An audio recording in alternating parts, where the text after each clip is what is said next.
We'll call the September 16th Brighton School Board meeting to order. Please rise for the Pledge of Allegiance.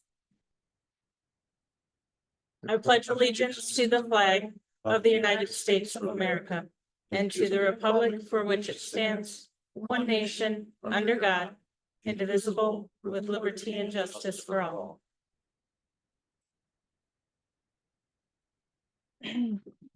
Recognition of visitors, open forum. No requests. Okay. Moving on to number 4, approve agenda. Second. Motion by Jim, second by Dwayne. All in favor, say aye. Aye. Opposed, same sign. Motion carries. Cobra Pride.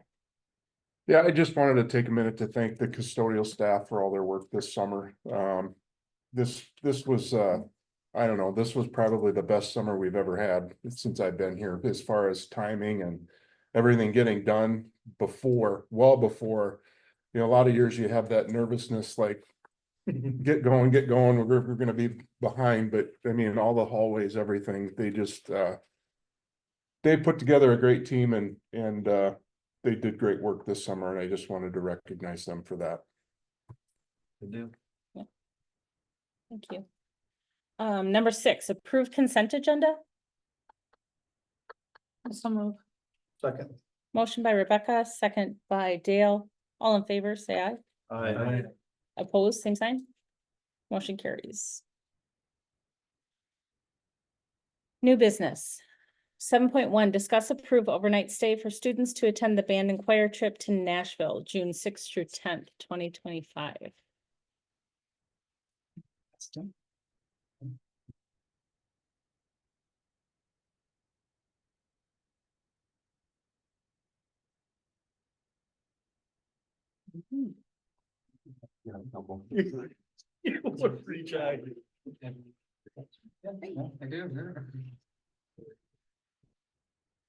All right, well, hello, everybody. I'm Andrew Weatherspoon. I teach choir.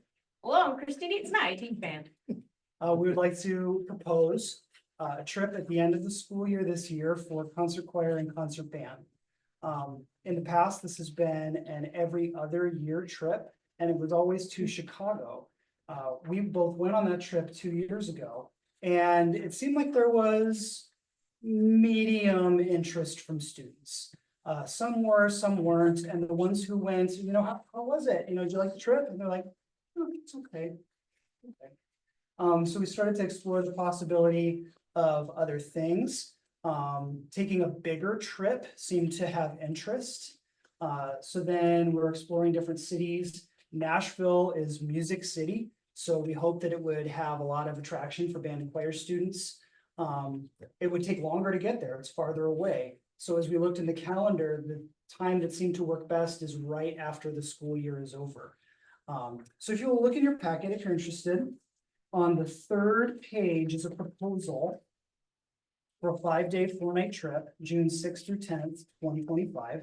And this packet is all made through a travel company, Sunshine Travel, out of Burnsville. I've worked with them in the past, and I find them very, very professional and excellent, have great connections with everywhere they go. There would also be a stop in St. Louis along the way. So if you're wondering about that, you can see some of the things that are offered. At the bottom, there is a price range.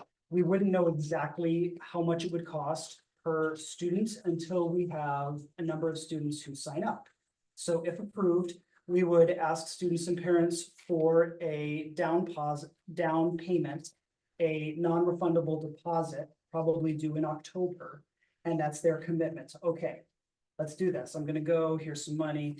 And then once they have the exact number, then the trip company can calculate exactly how much. It would be somewhere probably between $1,100 and $1,300 per person. If there are families who cannot afford that, we have fundraising that we'll be doing. We're kicking off a Butter Braid fundraiser later this week. And we also have another fundraiser selling holiday gifts and chocolates and things later on in the school year. Okay, if you flip the page, there is a sample itinerary of what we might do. All of this is flexible as we continue to talk and work with the travel company.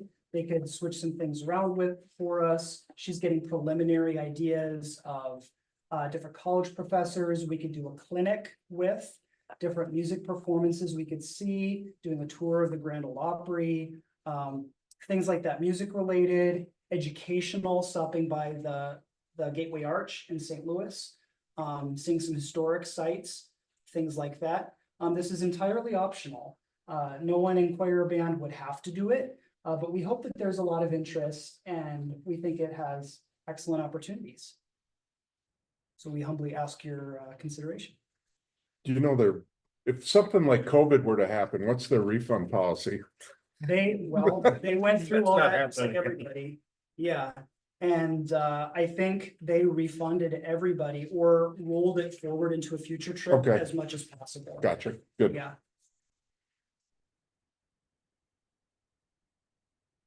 So for the fundraising, do you have the option? I know a lot of people sell stuff and sometimes you don't really want the stuff. You know what I mean? And you get less bang for your buck. Do you have the option just to give money? so if a student comes door to door or to friends and family and says, hey, would you like to buy something? And you say, may I just write you a check? Mhm. Is that what you mean? Yeah. Absolutely. How many students are in concert band? Concert band right now, we have about 33 to 34. And we're in the thirties for concert choir as well, with some crossover. So does the busing have a minimum number that you Um, have to? the maximum is 50 who can fit into one of their like professional travel coaches. I don't know about a minimum. When we were looking at transportation, we were focusing on seeing if we could try to fit in one motor coach. So a lot of the prices and the passengers numbers that you will see is focused on one motor coach. And if we do have to get a second one, if there is more interest than we thought, which A would be awesome.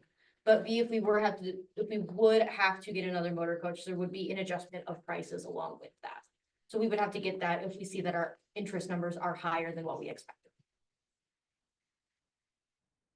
But there would be a way for everybody to go if we want to go.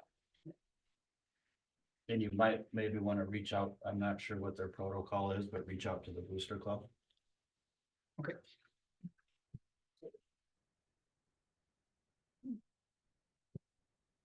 I'll move to approve the overnight stay. I'll second. Motion by Jim, second by Rebecca to approve 7.1. Any discussion? Okay, all in favor? Opposed, same sign? Motion carries. If we want Good luck. pictures. Thank and you. report Right. back, then Yes, yes. We'll hit you up on Instagram. There you go. Thanks, everyone. Thank you. 7.2, discuss approve 2023-2024 audit report. Here comes that test. No, the test is next month. Multiple choice. Got a hand out there with the slides that Jason's gonna go through. So,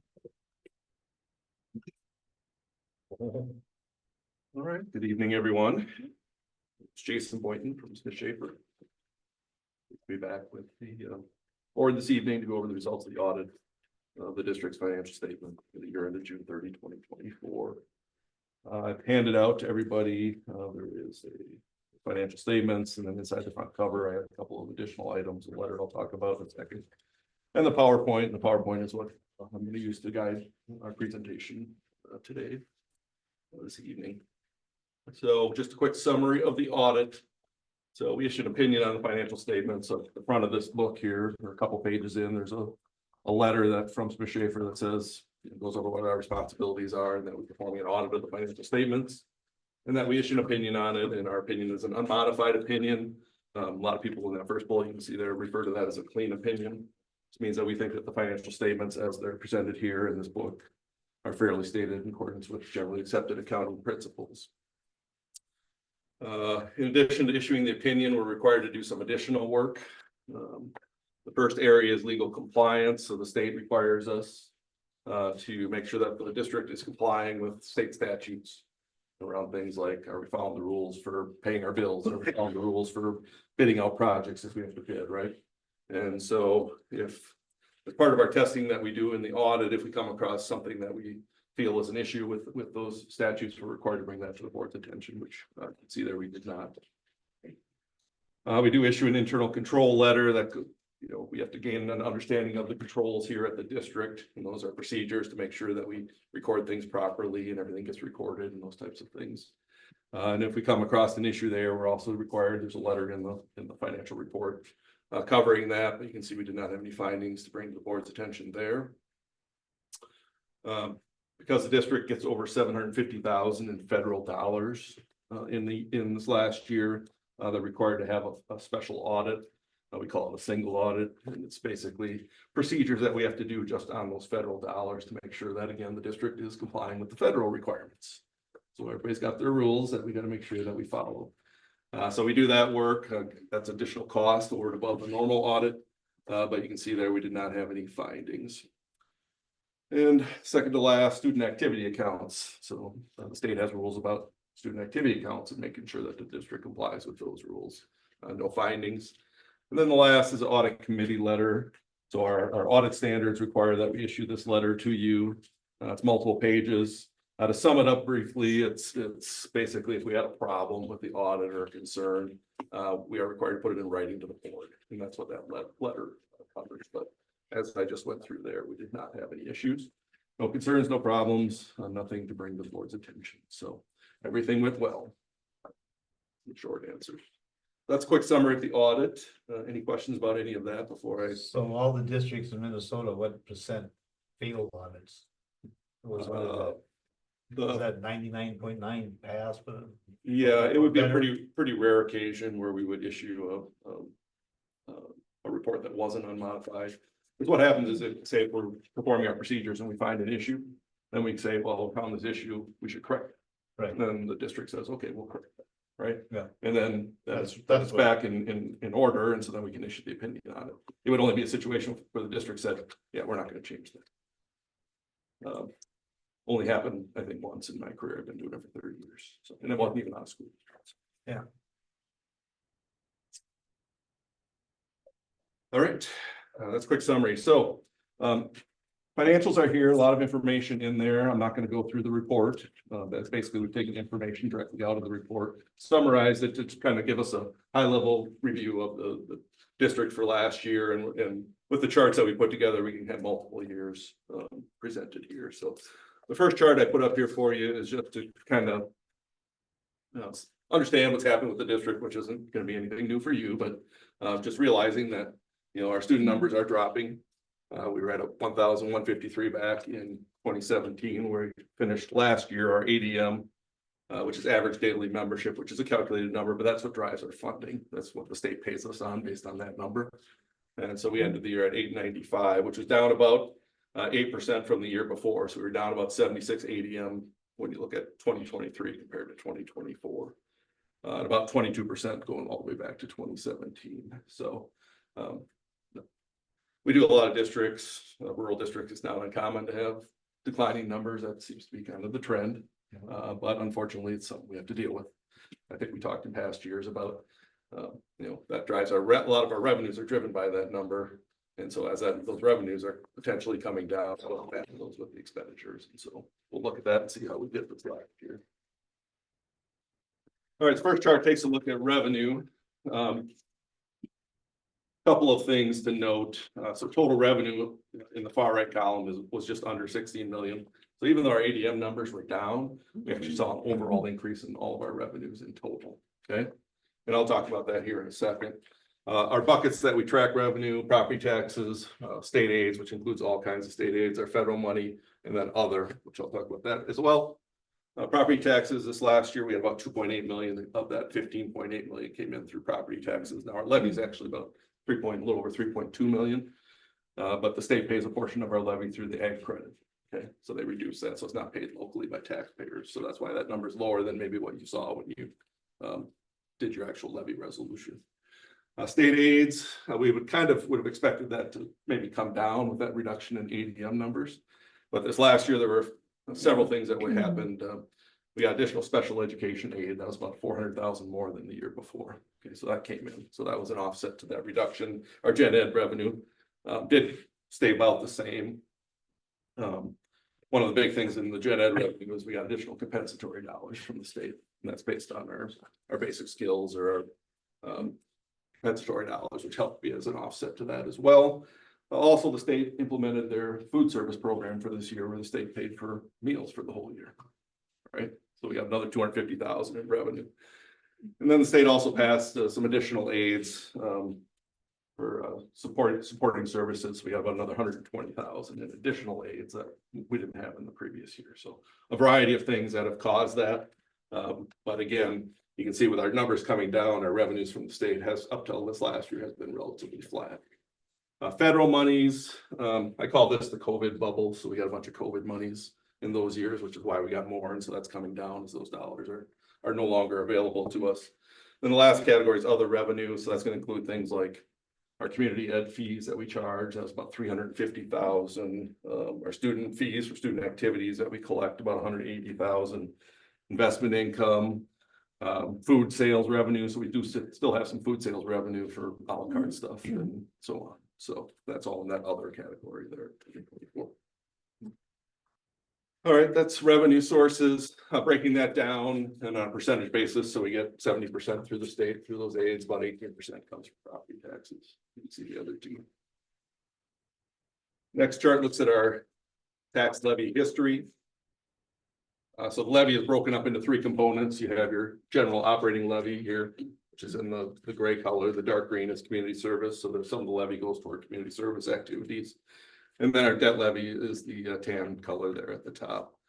So about 2 million goes toward operating, about 120,000 toward community service, and about 1.1 million of the levy is debt service. But again, about $500,000 of that is actually paid by the state through the A credit. So this does not reflect that portion. This is just the total levy that the board approves. All right, those were revenues. Next up is expenditures. So this is all expenditures, and these are the categories that the state requires us to track and report expenditures on in the financial statements. So starting out, administration, we actually saw a reduction in 2024 in expenditures. We spent about 780,000 in administration. Support services is going to be district-wide things like the business manager services, district-wide technology. All of that was about 877,000. That was actually up a little bit. Reg instruction, that's our most significant expenditures. So that's going to be all teacher salaries and expenses associated with providing instruction. We actually saw a reduction there from 6.7 million down to 6.4 million. So we did see in real dollars, those came down in 2024. Vocational is relatively small, about 250,000.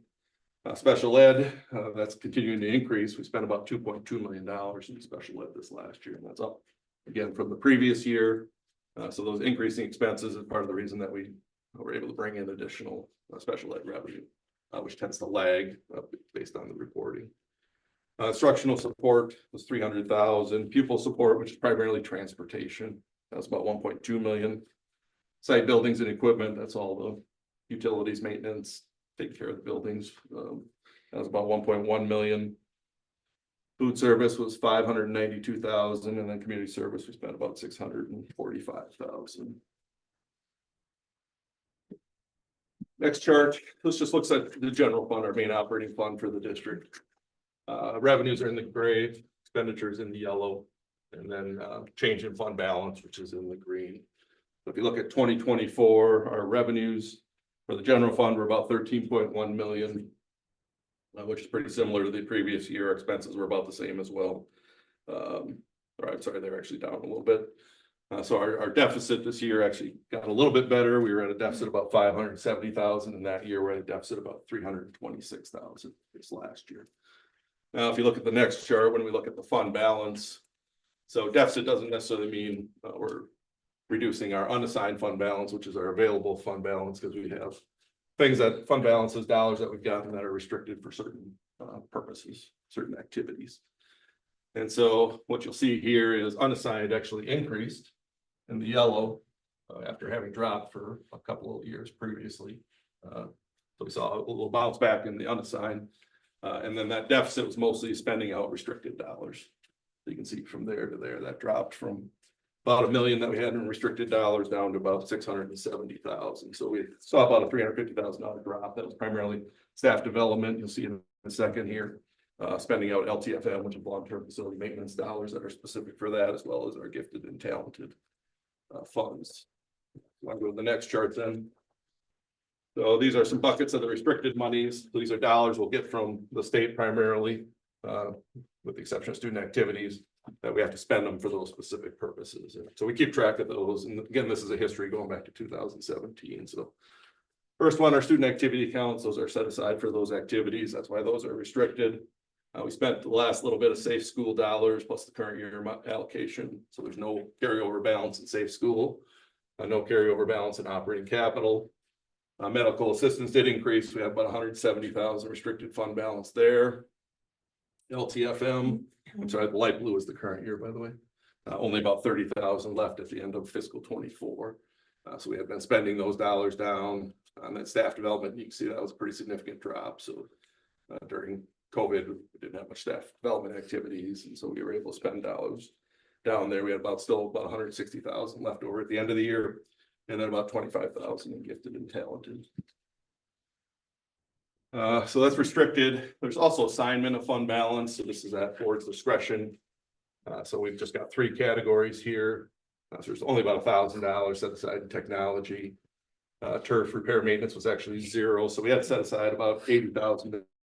Well, it's 200, and then we dropped it to 80. And then we utilized the rest of that, although I don't think we used it on turf repair, right? Use it on the Zed lease. Yeah, so use that to cover, repurposed it and used it to cover the Zed lease, which that's the thing about a sign, you can set it aside for that, but you can also change your mind later on and use it for something else. Restricted, you can't do that. The money comes in and it's restricted, you gotta spend it on that. And then we have a small amount for student groups there as well. Moving beyond the general fund, your food service, revenues were up substantially, expenses were actually down a little bit. We generated a surplus. There past 10 years or 7 years we got here, there's 2 years where the state paid for full funding for school meals. That was this year and this year. So, or no, was it the federal full funding the time before? Yeah.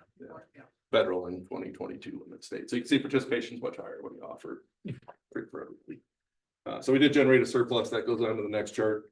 That increased our fund balance. So we have about 340,000 up from 185 the previous year. So we got a little over half of our annual expenditures in food service sitting in our fund balance. Been working with a lot of districts. It's been pretty common. We're seeing that food service fund balances are increasing with the program. So those dollars are available for food service. You can use it toward capital needs within the operation, as well as whatever else is needed within food service. Community service. So again, revenues in the gray, yellow is expenses. So about the same. We had basically a break even overall in community service. We bring in about 44,000, spent about 645. So we're just a small deficit. Go on the next page. In the next chart. Fund balances here. So the yellow is non-spendable. It's mostly restricted, and that's for things like ECFE, which is early childhood family education, community service, and adult basic education. Then we have a couple of programs that have negative fund balances. That would be community ed activities as well as school readiness or preschool. And that negative got a little bit bigger this last year.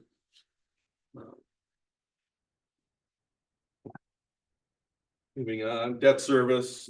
This is the dollars, and this is really controlled by the levy coming in and then making our debt payments. So that it did increase this last year by about 40,000. So we're servicing, we have about $13 million outstanding in bonds from our various projects we've done over the last several years. We paid about 900,000 in principal down in 2024.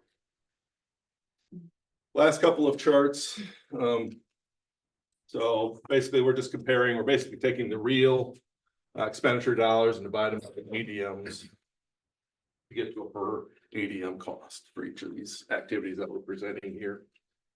And we also have some additional data. It's fiscal 23 data, so it's a year old. Okay, that's far 2 columns. And there's a couple of banded ranges that the state reports on. One of them is 500 to 999. So we're at 895 of students, so we're right in that range. That's the green, and then the light blue, there's the overall state average for all districts, okay? And just additional information, there's about 96 school districts included in this band, 500 to 999. And there's 327 districts in the overall state average. And one thing Jason mentioned too, you, sometimes that where it looks like it goes up, it's actually because it's per student. So our number of students is going down, so the cost per student is going up. Oh, yeah, that's what I was gonna ask.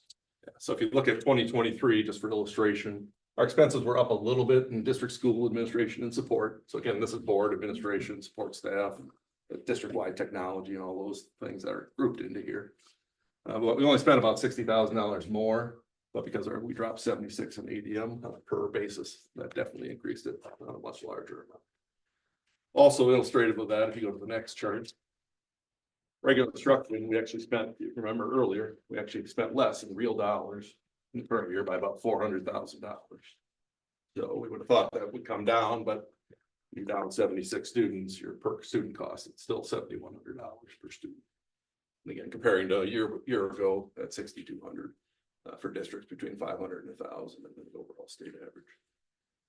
Next chart is pupil support, which is going to be primarily transportation, to lesser extent counselors and health services. Expenses again in pupil support were actually down a little bit, but we saw a little bit of an increase, but we're pretty close to the average of districts there in that band. Then the final chart looks at the general fund overall. Again, general fund expenses in total were actually down, so we were up in special ed and a couple other areas, but we were down overall in reg instruction. But we saw an increase because of the drop in the ADM numbers. Pretty common, but when you look at it, we're slightly above the districts in that 500 to 1,000 range and below the overall state average. And just a quick summary again, unmodified opinion on the financial statements, clean opinion. Our fund balance, so we saw earlier that unassigned fund balance did increase. We ended the year at 226,000, which is about 1.67% of our current expenditures. Okay, so got a little bit better, which is good when you have that larger drop in your student numbers. But again, we did get some other revenues that helped out in last year. And I think our numbers are down a little bit again initially, or did we? I don't remember what we said. They're better than we thought they were gonna be. Like to hear that. Food service, we had the surplus there with the state food program funded, and then community service basically broke even. And overall, across the whole fund there, we have a positive fund balance, so. Those are the highlights I brought to the board today, so I'll open it up, see if anybody else has questions.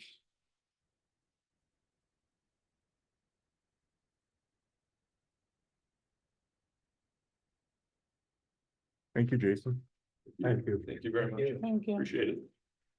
Recognize Amy for all of her work that she does as well. Thank you, Amy. Thank you, Amy. Audits are a bit of work, and so it's a little extra work to do this time of year than our normal ones. All right, do I have a motion to approve the audit report? A second. Motion by Dwayne, second by Rebecca. All in favor? Say aye. Aye. Opposed, same sign? Motion carries. Thank you so much. Thank you. Thank Yeah. you. 7.3, approve proposed levy certification maximum amount. I learned something new this last week. One of the things that, because sometimes people say, well, why do you approve the maximum amount? Why don't you just, pick something less? Because it changes. So if you pick a certain amount in the enrollment changes and you just set it at a certain number, then that's where you're set. And that also then impacts the aid that you would get that goes with it. So that's why when the recommendation is to recommend the maximum amount, because any changes, then we get the maximum amount of aid as well. I'll move to approve. Second. Motion by Jim, second by Dale, all in favor? Aye. Question. Oh, sorry. The lease levy. Was it 12? It's a negative 169. Or is that with the dropping off of the other, or I'm not sure what you're referring to. adjustment? We're approving this, right? 7.3 Mhm. on line 12. Is local levy, it's 160,000, and then adjustment of 169,000. And I'm, Cause I was thinking that's. Is where the that- School's dropping off, but then we're gonna use that money for. yeah, I didn't know what drops off and then Yeah, what goes the to middle Zed. school dropped off, but then we add Right. the Zed building. So the Zed building's not using all of our limit? There was a change in the legislation that they actually added like $65 a student. Oh, So there is actually a little There's bit more more. room left that we did not have before. okay. So there is a little wiggle room now. It's good to makes have sense. that fall off, so long. Mhm. Sorry. No, you're good. Okay, do we need to revote? Doesn't take 2 seconds. Yeah. So do you want to? Do you need to No. move? Okay, Motion's made and so seconded. motion by Jim, second by Dwayne to approve 7.3, or Dale, sorry, Okay. it was Dale. To approve 7.3, all in favor? Aye. Oppose? Motion carries. 7.4 enrollment update. Yeah, I have a little bit of good news for a change. Our projected enrollment for this year that we set the budget on was 843. But if you look at our number, we're sitting at, if you take the number on the bottom right, it's 883. That's what we ended the year last year. And what we started with this year was 875. So the 875 is more than 843, but it's still less than 883. That makes sense. So that's where it's not what we're still losing students, but it's not as bad as what we projected. And then if you go to the bottom on the left, the two charts on the left, we ended the year at 966. And this year we're at 970. And if you look up at the very top, the numbers, early childhood and preschool. So if you see those two numbers, that's where you see the biggest increase. So that is helping us tremendously as far as enrollment numbers. Overall. Makes sense? Mhm. Questions? Once we get them in, we usually heat them too, so it's kind of good on the young ones. And I should also mention like that 970 number, we're not including the ALC Futures Choice because those are partial funded versus full funded.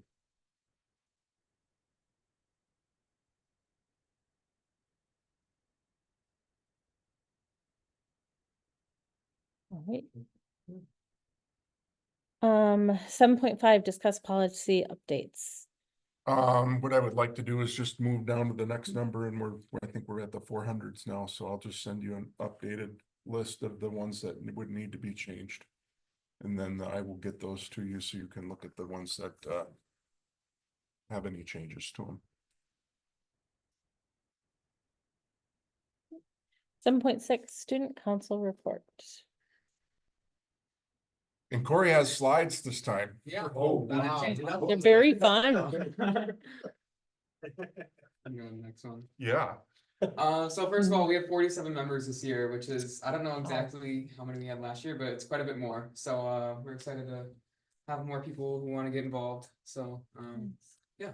And something we changed up this year is that we actually met in the summer a couple of times to like set up what we're doing for the whole year. So it just made the first couple of weeks of school a lot smoother. And I just had some pictures of some of our stuff that we've done so far. So we have senior sunrise right here. So we have quite a few seniors that showed up for that. Football games have been fun. We do the halftime races with the inflatable suits with the little kids, they love that, so, and all the parents in the stands love watching it too, so. I think everybody loves it. Yeah, yeah, it's pretty fun to watch, so, we love doing that, and, we got a display case right outside the library here, so we're gonna start using that for updates and advertisement for things like homecoming, pancake breakfast, so. And we got student council shirts this year, which, and during my time in high school, I don't remember the last time we've ever done that, so, thought that was fun. And we, sold homecoming shirts, and I forgot to look at the exact number, but I know we sold. It's like around 430 homecoming shirts this year, so I know that's way more than last year, Yeah. so that was good. 450 now, Corey, so it's. It is, okay, yeah, Wow. so. Making a lot of money from that, so. And lastly, we're just planning for homecoming, making all the floats, planning for the dance, all the things, so, it's gone really well with this year so far, and I think it's gonna be fun, so. I like the font, it's big. What's that? Yeah, I like the font, it's big. Oh, yeah. I appreciate that too. Sorry, I'm kind of speaking out of turn here, but Corey, you talked about 47 members.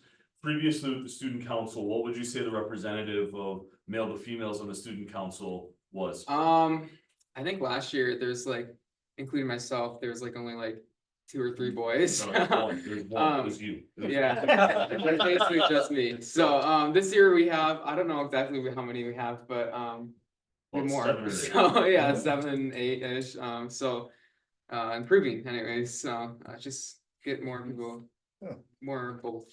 Do you have like all class levels kind of represented pretty evenly? Or is I know it- we have about 20 seniors. We don't have too many juniors. We have probably 5, 6 juniors, and then a fair amount of sophomores and freshmen. So I think our 2 biggest are the freshmen and seniors. So. Do they still have to interview to be on? We have like an application process, and then we go through and stuff like that. So nothing too serious, but Don't deny too many. yeah, no, we're welcome to new members whenever. So. Yeah. Thank you. Yeah, thank you. Thanks, Corey. Nice job.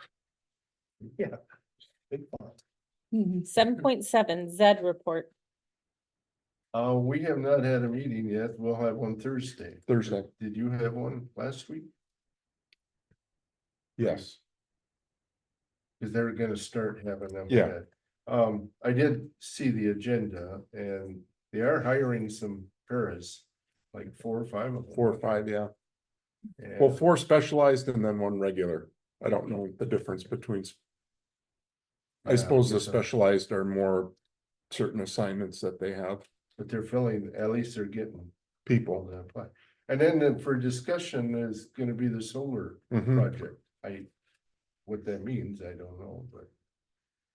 I don't know if he said anything about any of that, yeah. Otherwise, I have.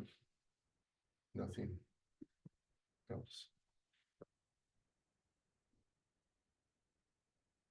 7.8 AD report.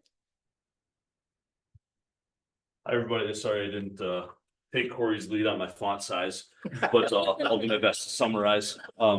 Something to look forward to in the future. Yeah, exactly. I'll make sure that's the first thing off the top of the list.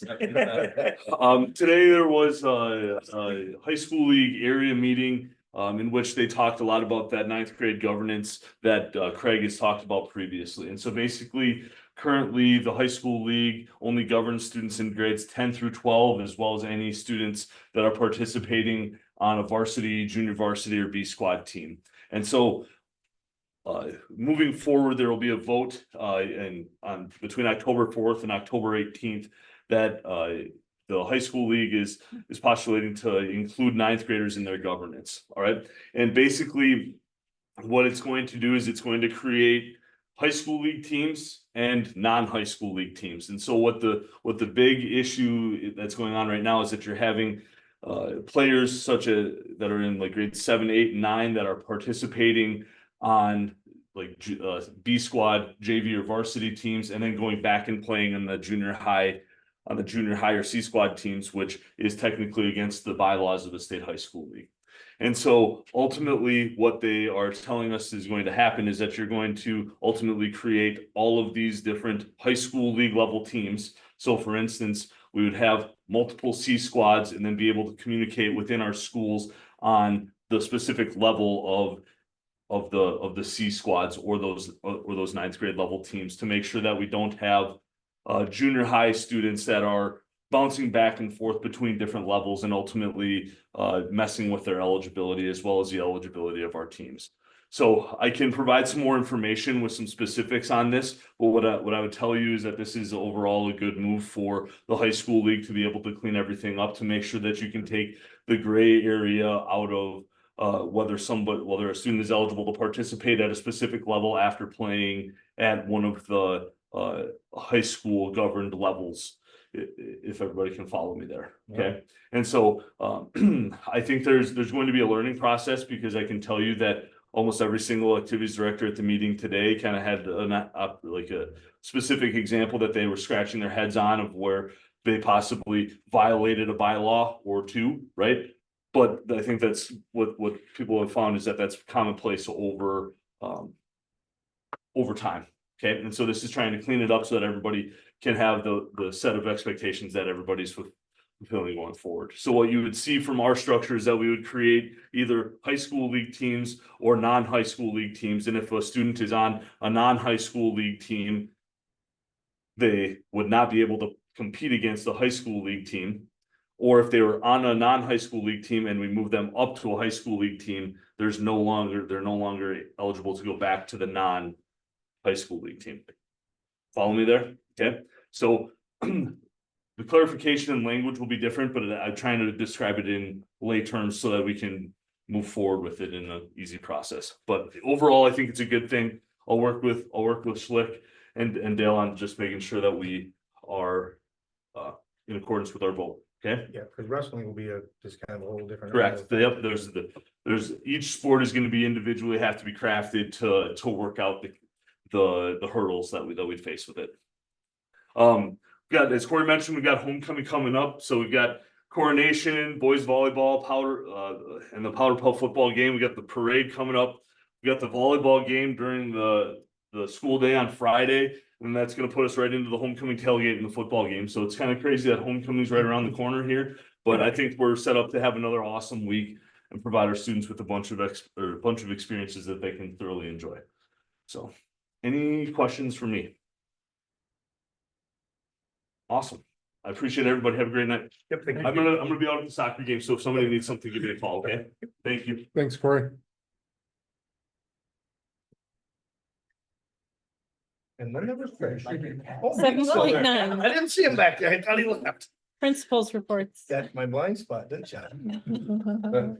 Mr. Luderman is Dover Yoda with Aiden's football team tonight, so that's where he is at.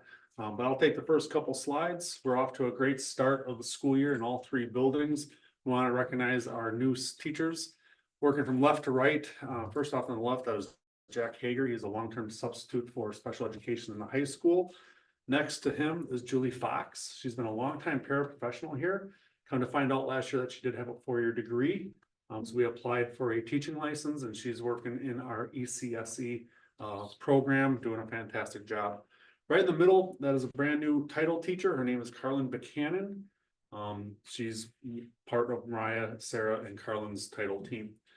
Next to Carlin is a familiar Triton face. That is Katie Fitzgerald, alumni, and she is currently working in the agriculture, working closely with Mr. Ickler and also doing some facts and those type of jobs. And lastly, on the far right, another alumni, that's Caroline Gussie, and she's working in the middle school as a special education teacher for our SLD students. She did some long-term subbing with us last year in the elementary school, and we're excited to be able to continue to have her. So we are off to a great start, and we want to welcome these 5 new teachers. Awesome. Been a great start at elementary school. Beautiful weather, pretty hot actually, but it's going well. Meet the teacher days. We had 98% of all our families in to meet with the teachers. It was outstanding attendance. It was a great 2 days and something that I hope to be able to continue moving forward. grade level meetings, expectations. I know Mrs. Johnson and Mr. Luderman did it at the secondary levels as well, but the start of school year means that the principal comes into your classroom. We talk about what the expectations are in the lunchroom, in the classroom, in the hallway, out on the playground. So that's been a big part of my last couple days. Our hero awards, we have revamped them in the elementary school. Hero awards are recognized on Fridays. The way it will work now is teachers can hand out as many hero awards as they want to their students. And that's the little piece of paper that they can take home, usually ends up on the refrigerator. It says, you know, Trisha has been a great listener in class, a hard worker, and a great friend. Trisha can take that home, put it on the refrigerator for her adults there. And then Trisha would walk down to the office and put her name into what we call snake pit. We've got a kindergarten snake pit, first grade, second grade, third grade, fourth grade, fifth grade. More times you get nominated, your name goes into the snake pit. We pull out names on Fridays and they get a reward. So it's trying to encourage teachers to nominate more people. In the past, we just gave 2 for every classroom teacher, would hand out 2 hero awards. Now, if they want to, they could hand out 15 in a week. And it's gonna come down to more of a lottery system if they get a trinket. So do they pull out the names at the end of the week then or whatever and Yep. start over? Snake pit empties out and then we go back at it the next week. And then universal screening and growth goals, the other big thing in elementary school start the year is a lot of assessments. We know where we left off last year and we want to jump right into it, see where we're at beginning of this year. All of our grade levels and our specialists came up with goals based around growth of all of our students, really emphasizing meeting each student wherever they are at and making sure that that person is pushed forward. That's whether they're below grade level, at grade level, and sometimes above grade level. We want to be pushing all of our students, so we're focusing on growth this year in the elementary school. Middle and high school also off to a great start. Our open house, super fun night for both middle and high school. And if I had to guess, I would say we probably had 95+% attendance at that too. I think having our pictures taking place that night really encouraged a lot to come. Chromebook distribution and picking up schedules. So there's some incentives there for coming to open house, but super fun night to mingle with the students and families. So enjoyed that. We had our orientation day. So as you know, the 6th and 9th graders got to have the buildings to themselves on that day. And as I've said before, I'll say again, really reduces the amount of anxiety that those students have as they're starting their first day in middle or high school. So those were days that were full of fun instead of full of anxiety. So thank you for supporting that time for those students. Mr. Van Beek mentioned our grade level meetings. We had those 6 through 12. And in those meetings specifically did talk about the handbook as well. And I know like reviewing that is important with students and also with families. So it was sent out in the Cobra Connections as well with a link to the middle school and the high school to the parents for them to review. Mr. Luderman wanted me to share that the changes that were made with the headphones and earbuds and backpacks has been going very well. I know there was some worry, like how would that be received by students, but surprisingly pleased, I think would be how he would describe it with the implementation of that new practice at the high school. Pictures, you can see Corey showed one of those earlier, the senior sunrise, and then the bottom one is our 8th grade web leaders. And then some pictures with the 6th graders on their first day in middle school. So fun stuff. And then just a reminder about a few things coming up, some of which we've talked about already, but we have our first grade checks for eligibility this week. Next Monday is already our 3-hour late start. I feel like we've been planning that day for a long time and all of a sudden it's coming up next week. Homecoming, of course, we've talked about the parade at 10 a.m. And then our first profile of a graduate program will be on October 11th at 7:30 in the morning. So if you're able, come join us in the small cafeteria for that. I would reckon that if any of you get phone calls on the 3-hour late start, it'll probably be based around the lunchtime. So I think it's appropriate for me to inform all of our students who will receive lunch. But yes, our kindergartners will basically be getting off of the bus and going straight to lunch. We're anticipating that lunch starting about 11:05. So kind of thinking of what type of things would you maybe hear as a board member. All of our students are going to get fed. They're all going to have 20 minutes in elementary school. It's going to be a little bit later. Right now, the kindergartners start eating at 10:45, so they'll they'll be pushed back 20 minutes, but we worked with Misty and we've got the schedule set. So everyone will eat still on 3-hour late starts. Any questions for Mrs. Johnson or myself? Thank you. Thank you. Thank you. Thank you. 7.10 Superintendent's Report. Just want to let you know, we are pretty much done with the READ Act MOU. We just got to basically sign that. But that basically is, we're just taking whatever money we do get from the state, and that's going to the people that are getting the training. And I just did a large dollar amount, and then we're gonna divide it amongst staff, so that's gone real well, getting that taken care of. Exterior paint, I just wanted to let you know that, yes, I know that some of the exterior paint that we had done is peeling. They are warranting the paint, but apparently the painter moved to Hawaii, so we're not gonna be able to get him back to fix it, but they did agree on a plan with us, so we're working on getting that done. And then the last thing I wanted to talk to you about, Dave got a bid, and I believe it was right around $11,000, but one of the things that we did buy a new oven, but the new oven has a cold water line that is required to help it cool. And that needs to be a softened water line. So we do have the cold water softened, but Dave kind of did some checking.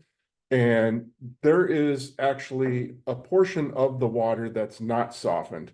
So technically, even though the cold water is in that system, the hot water is not where it's getting its hot water from. So in order to basically soften water in the entire district, it would cost about 11,000. So we're working with Amy on if we can get that done through our food service, since it does ultimately end up in the kitchen. If not, I think we can use LTFM to cover that as well. So not an expense we were planning on, but it is probably something in order to maintain warranties we should look at doing. And I don't think it's a bad thing to have the water softened. Who do you go through? Dave got the first quote from New Line Mechanical, since they're the ones that did most of the plumbing in the renovation. But he was also going to get another one from DCM, just to kind of get a comparison. But we did get our first quote today. So that requires salt then or not? I'm not sure what kind of system it was. Okay. Any questions for me?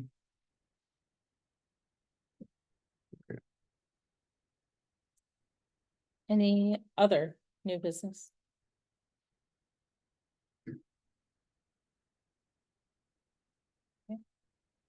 If Like- not, I'll make a motion to adjourn. Second?